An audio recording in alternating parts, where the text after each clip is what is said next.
kita musafir, ada atau tidak ada air, boleh tayamum.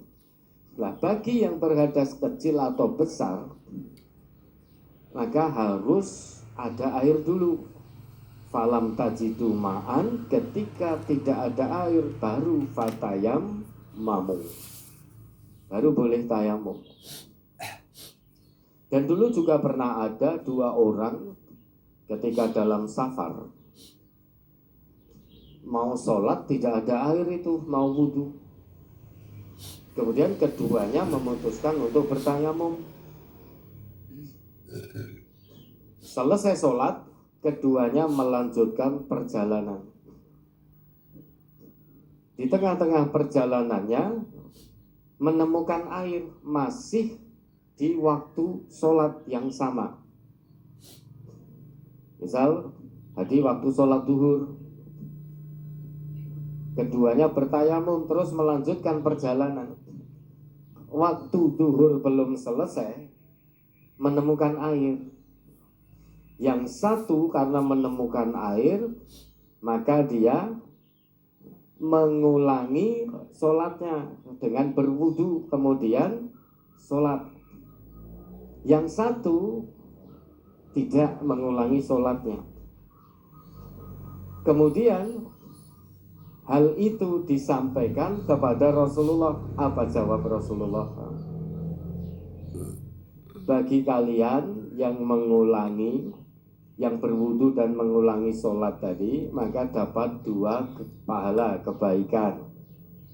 Sedang kamu yang mencukupkan tadi dengan tayamum, meski kemudian menemukan air, tidak mengulangi lagi, kamu juga dapat kebaikan.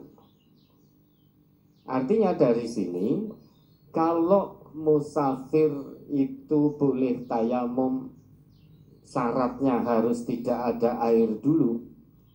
Dua-duanya tadi harusnya pasti didhawuhi Nabi untuk mengulang, harus wudhu lagi. Karena menemukan air masih di waktu sholat yang sama. Nah, dari sinilah bagi musafir ada atau tidak ada air, maka boleh mengambil rukhsah untuk tayamum. Tapi ingat, tayamum itu bukan sesuatu yang wajib bagi musafir, itu hanya rukhsah, hanya kebolehan. Boleh tayamum, boleh wudhu. Silahkan selama posisi musafir bisa dengan wudhu atau bisa mengambil rukhsah, yaitu tayamum. An Atha ibni Yasar an Abi Sa'id al-Khudri qala, dari Atha bin Yasar dari Abu Sa'id al-Khudri, ia berkata, kharaja rajulani fi safarin, 2 orang itu keluar untuk safar. Fahadaratis shalah wa laysa ma'ahuma ma' fatayammama sa'idan thayyiba fasallaya. Lalu datanglah waktu sholat, padahal keduanya tidak membawa air. Lantas apa yang dilakukan? Fatayammama sa'idan thayyiba fasallaya. Keduanya lantas bertayamum, kemudian sholat. Summa wajadal ma'a fil waqti. Kemudian keduanya setelah selesai sholat, mereka mendapati air dalam waktu itu, masih dalam waktu sholat yang sama. Fa'ada ahaduhumal wudu'a was sholah summa lam yu'idil akhar.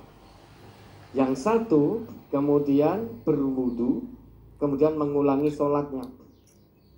Yang satu lagi tidak mengulangi. Summa ataya Rasulullah sallallahu alaihi wasallam fadzakara dzalika lahu. Kemudian 2 orang tadi datang kepada Rasulullah menceritakan apa yang telah terjadi. Yang satu ngulang, yang satu tidak tadi. Faqala lilladzi lam yu'id, maka Nabi bersabda pada orang yang tidak mengulangi tadi, asabtas sunnah wa ajza'atka sholatuka. kamu sesuai dengan sunnah dan sholatmu sudah sah, sudah mendapat pahala. Bagi yang tidak mengulang tadi. Wa qala lilladzi tawadda'a wa a'ada. Kemudian Nabi bersabda kepada orang yang wudu dan mengulang sholatnya tadi, lakal ajr marratain. Kamu dapat pahala 2 kali. Hadis riwayat Nasai dan Abu Dawud. Dan ini lafaz adalah lafaz Abu Dawud dalam Nailul Autor juz 1 halaman 311. Kalau ada air itu terlarang bagi musafir untuk tayamum, maka bagi yang tidak mengulang tadi pasti akan diluruskan oleh Rasulullah. Harusnya kamu mengulang. Tapi Nabi menjawab, asabtas sunnah, kamu sudah sesuai sunnah. Kenapa? Karena musafir. Dan sholatmu ajza'atka sholatuka, sholatmu sudah memadai.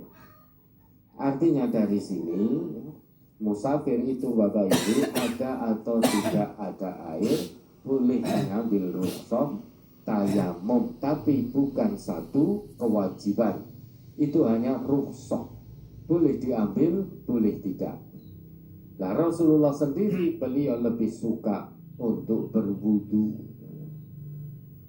Dalam safar beliau juga lebih suka untuk berwudu. Tapi bukan berarti bagi orang yang sedang safar ada air tayamum bukan berarti dilarang oleh Rasulullah. Bisa dipahami Bapak Ibu. Ya, ada lagi.